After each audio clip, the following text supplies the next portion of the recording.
Hey guys, Kim Jong Spoon here, and we are doing another World of Tanks Blitz tank review. Today we're looking at the Tier 5 Premium German Medium Tank, the T-25. I have to say, this is one of my favorite tanks in World of Tanks Blitz because it condones the style of play that I like in my medium tanks from playing the Centurion series and the Comet. So, this tank is really good at finding a hull-down position, putting a shot in, and pulling back while you serve out not a terrible, but a rather long reload, and then you pull out and do another 130 alpha damage. But that's about the gun. We'll get to the gun a little bit later. Right now, let's look at the armor profile. And this tank is not very well armored. The frontal turret armor is flat and 60 millimeters thick. The side turret armor is rounded and angled a little bit, and it's also 60 millimeters thick. And the rear is 35 millimeters thick at a pretty good sloping, but you also have a hexagonal weak spot, which is the hatch to enter the turret in the real tank, which is only 30 millimeters thick. The hull armor is even worse, so we're going to hide our tracks. The upper and lower glacis plates are both 50 millimeters thick, and the lower plate is actually at a better angle than the upper plate, especially for taller tanks who are going to be shooting down on the lower plate. The side armor is 45 millimeters thick, and the rear armor is 20 millimeters thick. So if you get the back of a T-25, make sure to put HE in, because it will penetrate and you'll deal full damage. Also, below the tracks, you also have 45 millimeters of armor, but the tracks count as 15 millimeters of spaced armor, so that accounts for 60 millimeters of effective armor. And there are no weak holes in the tracks. For larger tanks, the outline of the track spaced armor is around where the track would be, and then you have your drive wheels and your road wheels and your return roller. So there'd be a space in the middle where you could put a shell through and not hit the track spaced armor. But this tank has track spaced armor along where all you can see the track. So don't try to weave it in between any of the road wheels. You won't make it. Just try to shoot above the tracks or just right into the side, because they're both the same effective thickness. Now, this tank does have a pretty big gun mantlet, however, it's only 60 millimeters thick also. It is at an okay slope, and it is a little bit rounded, but 140, 150 millimeter penetration guns will go through that really easily. So again, you want to be firing, popping back into cover while you're reloading. So now let's take a look at the internal modules and the crew of the T-25. As far as the internal modules go, you have a rear-mounted engine and transmission. You have the fuel tank straddling that. You have the ammo racks, and on the left side you have the radio. Now, unlike a lot of German tanks, there is not a forward-mounted transmission, so you can't set the tank on fire from a shot to the lower plate, which is good for T-25 drivers. However, if you look at the side, there is a big old engine covering almost half of the tank, so if you have shots at the side, you will either hit the engine or the ammo rack. If you're firing at the ammo rack extends from the back of the turret to about the front of the turret, going from about the bottom of the turret to the top of the tracks.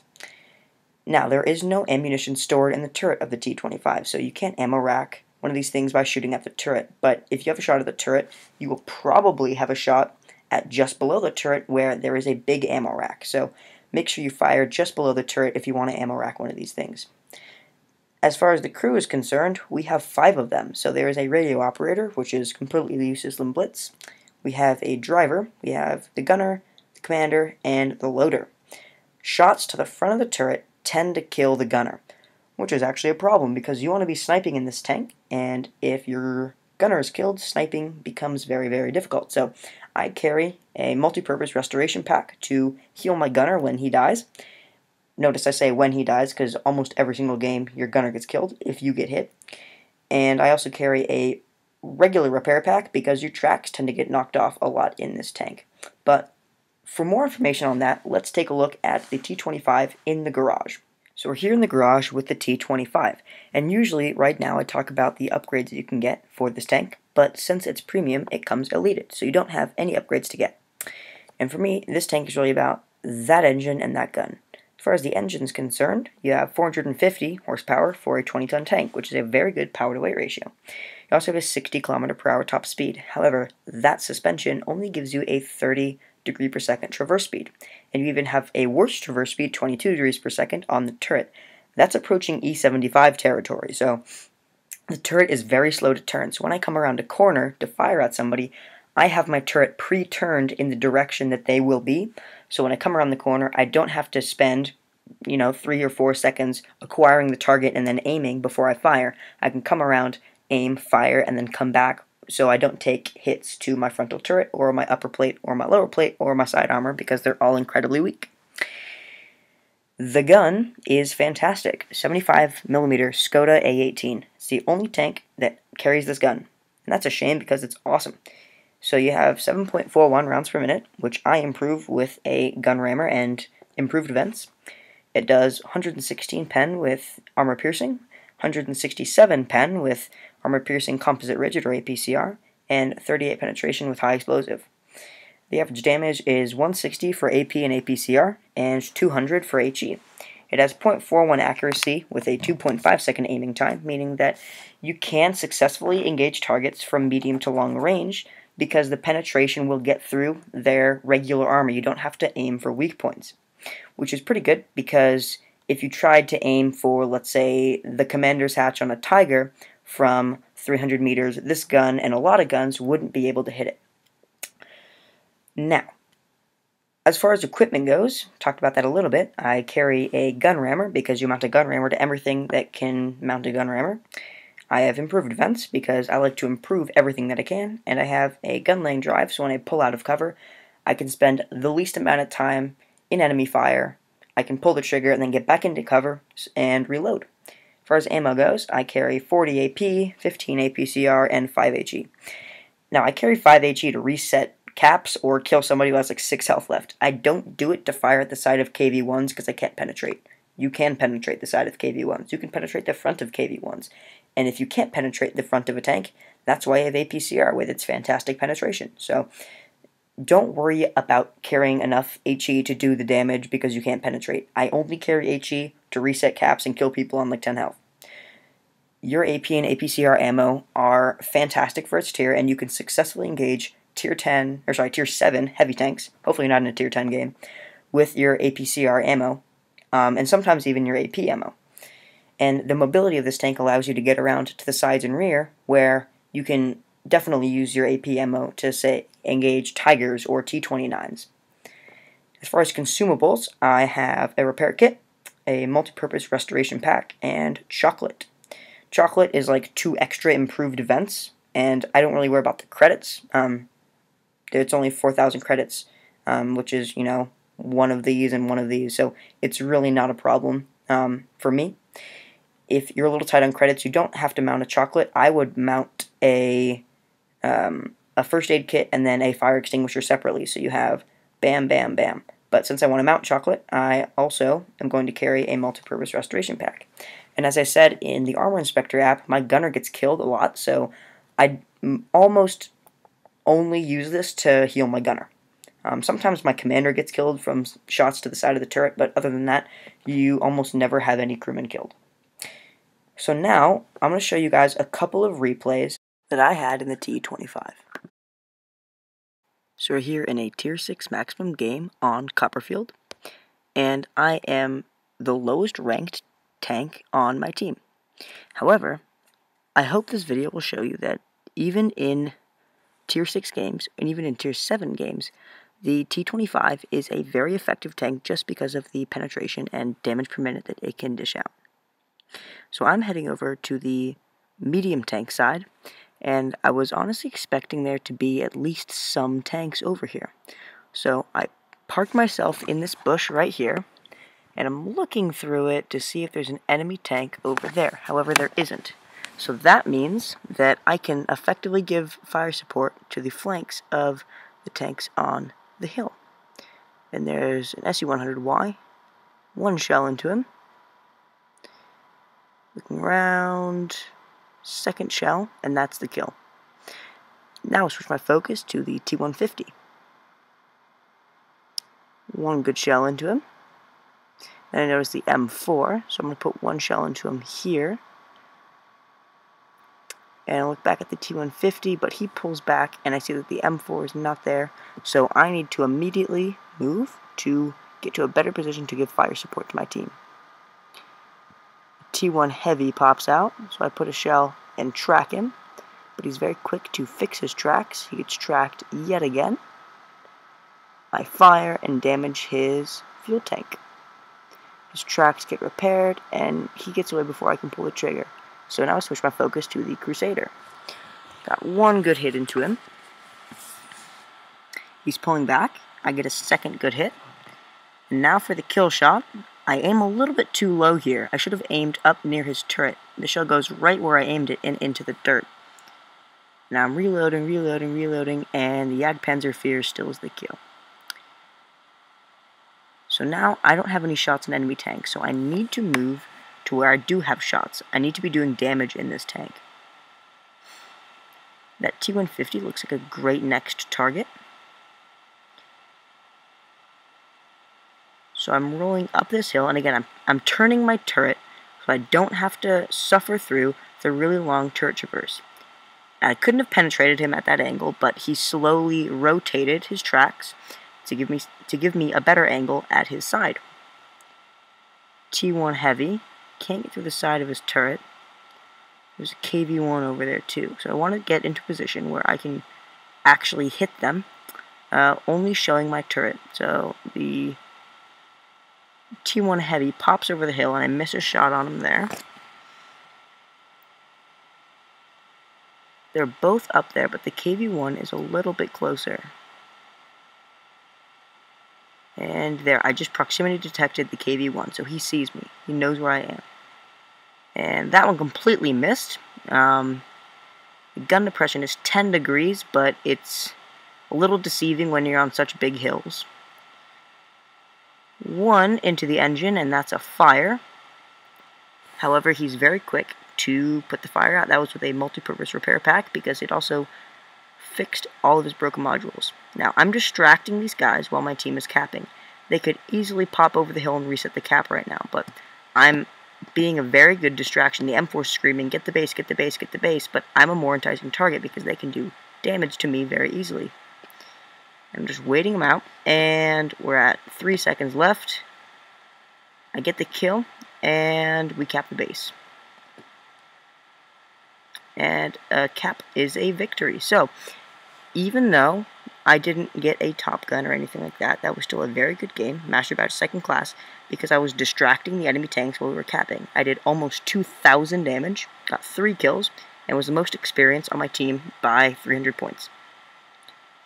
Now, this is a Tier 5 maximum game on Dead Rail. This game will show you what hull down positions can do for this tank, and how to effectively exploit terrain. So I'm going to head to the left and try to catch any of the enemy heavy tanks off guard when they're coming over the other berm near their base. And I'm hoping that somebody comes with me. Alright, so I want to be sitting in the bush just in front of the rock straight in front of my tank, because that's going to give me some camouflage, and the gun depression of my tank will allow me to shoot down on the enemies. So I'm trying to get some early spots in right here. But I have 2 friendlies coming to help out. And nobody's coming over the hill, which is strange. A lot of times people come straight over that hill, and it's a very easy spot from this bush. So I'm looking around to see what these guys are doing, because if one of them rushes ahead and see if there's anything over there, then I can come with them. And it looks like the Crusader is going. So that means when he passes that hill right there, there's nobody there, so I'm free to go and give flanking fire to the tanks in the town and on the hill. I pop over the ridge and don't quite get the shot on the Crusader, but the T1 Heavy and the T40 pop up. So the T1 Heavy has very thin side armor, at least in relation to its frontal armor, so I fire at the side and damage his ammo rack. Fire again, do a little bit more damage, and there's just too many targets for me to shoot at. 38 NA over there is going to give me problems later. Nobody's actually spotting these guys, so I'm trying to get some spots so I can put fire down, and the Crusader pops over and spots him again. One in to the Covenanter, Another one into the T1 Heavy. I have been spotted, but there are more enticing targets for him to shoot at than the little tank that's popping up and down over the hill. Get one penetrating hit into the T40. And I completely donk that shell right over the engine deck of a T1 Heavy. So I'm coming right over to put another shell in, goes through, and the cap gets reset by a very helpful teammate. I'm not sure who reset it. And bam, there's a kill on the T1 Heavy. So I'm thinking about going to get that Panzer 38 NA. And we're stalling the cap, but I get spotted. And so it must have been that Covenanter. So I turn my turret very slowly, fire one, and his tracks eat it. It was a little bit too low. It did not hit his primary armor. So I see the other Covenanter that I hit earlier, but he's on fire, so he'll die before I can put a shot into him. Pull over the hill, fire one, and jam this Covenanter's turret. I don't get another shot at him. So I come over this hill right here and take a shot in the rear, and that one actually bounced. That was incredibly surprising to me. Reloading, and the Covenanter kills him. So, who fired and bounced off my rear armor? So the Wolverine and the Crusader are both capping, so it must have been that 38 NA. And where is he? Sneaky little German light tank. Gets spotted, shell whizzes past, there's the 38 NA. Fire one shell through the front of his turret, and I'm turning to chase after him, but he hits the dirt in front of me and escapes. So now, I'm thinking of chasing after them, but I can kill these guys near the cap. I fire and completely donk it into the pole. So he sees me, but there's too many enemies for him to choose who to shoot at. So I fire, hit his primary armor through his tracks, and kill him. And now there's that Crusader. He's not focusing on me, and I get a shot right through his rear drive wheel, and we kill him. And the 38 NA is already dead. So, that shows how much DPM you can do in this tank. That was a Master Badge First Class and a Confederate. We did 1,600 damage, and we got a couple hundred spotting damage also. So there are a couple of tactics that you guys saw me use during those two games to mitigate the weaknesses and maximize the strengths of the T-25. The first one was long-range fire support. So in the first game, I was sitting on the opposite ridge, firing at tanks on the opposite hill, and this allowed me not to take any damage because of my weak armor, but I was able to put the damage per minute of this great 75mm gun to work. This is a great tactic for any of your thinly armored medium tanks or tank destroyers such as the Jagdpanther. The second tactic is distraction. In the first game, I distracted the enemy tanks on the hill so that my team could successfully cap and win the game. If there's a kill opportunity for a tank, they will likely overlook any of the other factors around them and just try to secure that kill, such as the cap bar slowly ticking forward. And the third tactic was aiming for modules. You can do this in any single one of your tanks, and it can help increase your win rate, and it can also help increase the amount of XP and credits you're getting per game. So some of the modules you're going to want to aim for are the tracks, the ammo rack and the loader, the gunner if you're at long range, and the engine or fuel tank. So the tracks, if you track an enemy tank and it takes damage, you get half the XP and credits that the friendly tank that damaged him got. So let's say I track an M4 and he takes 200 damage and my teammate gets 25 XP and 1,000 credits. I'll get 12.5 XP rounded up to 13, and I'll get 500 credits. So that's a great way to get more XP and credits. The loader and the ammo rack, if you damage either one or kill the loader, it will greatly decrease the amount of rounds that the enemy tank can fire per minute, which will decrease their damage per minute, meaning that your tanks will take less damage when they're destroying it. Also, if you ammo rack an enemy tank, you get a lot of beta damage. The alpha damage is the amount of damage that the gun does up front, and the beta damage is any extra damage associated with it, like ammo racks or an engine fire. That leads me to the engine, and you want to aim for the engine because if you set it on fire, you'll gain a lot more beta damage and you'll get more XP and credits because all that beta damage just counts towards damage that you did. So thanks for watching, and we'll hope to see you soon with another tank review or more tank replays.